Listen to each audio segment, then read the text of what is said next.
Swala la chakula shuleni ni maelekezo ya Mheshimiwa Rais. Mheshimiwa madiwani, naomba mnielewe sana. Ni maelekezo mahususi.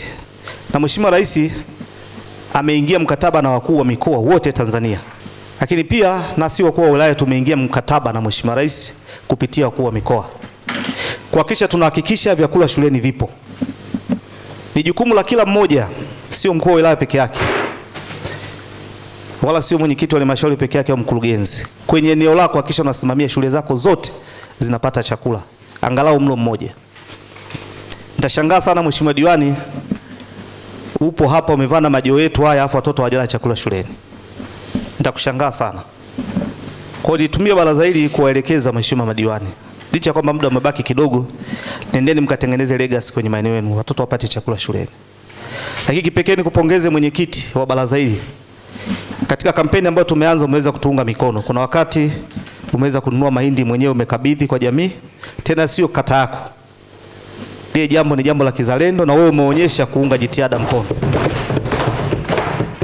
Lakini mpongeze mwenyekiti wa mtaa wa Sabasaba, Bwana Sabato.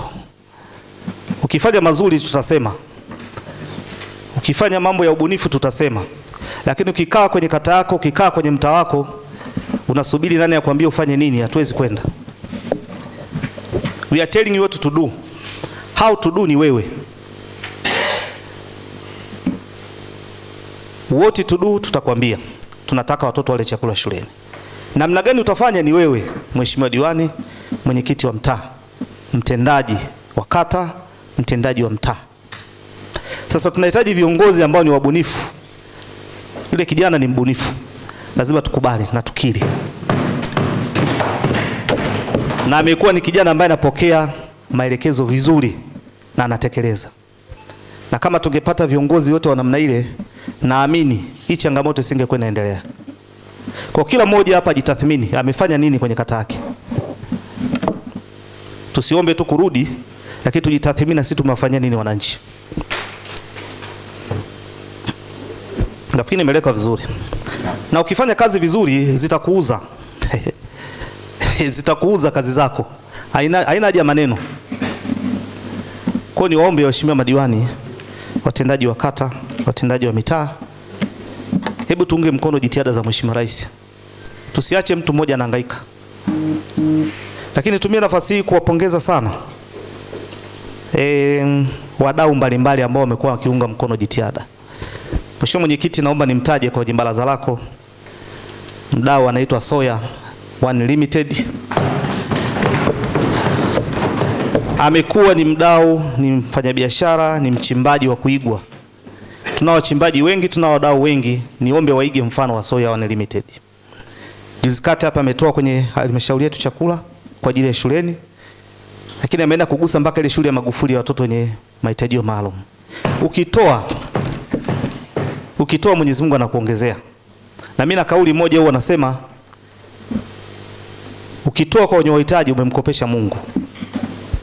Ukitoa kwa watu wenye uhitaji, amini usiamini, utakuwa umemkopesha Mwenyezi Mungu. Na atakulipa kwenye mahitaji yako. Kwa niombe twende tukajitoe kwa ajili ya jamii, lakini pia nitumie nafasi hiyo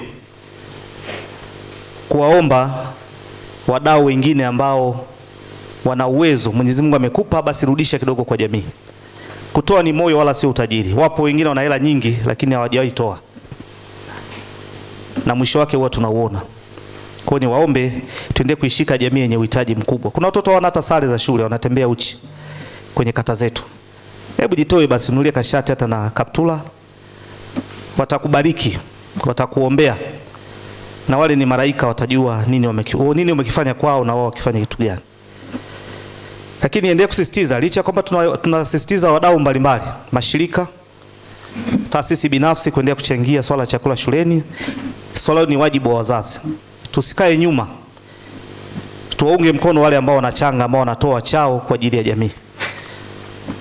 Hata ukitoa kidogo kitakuwa kina maana sana.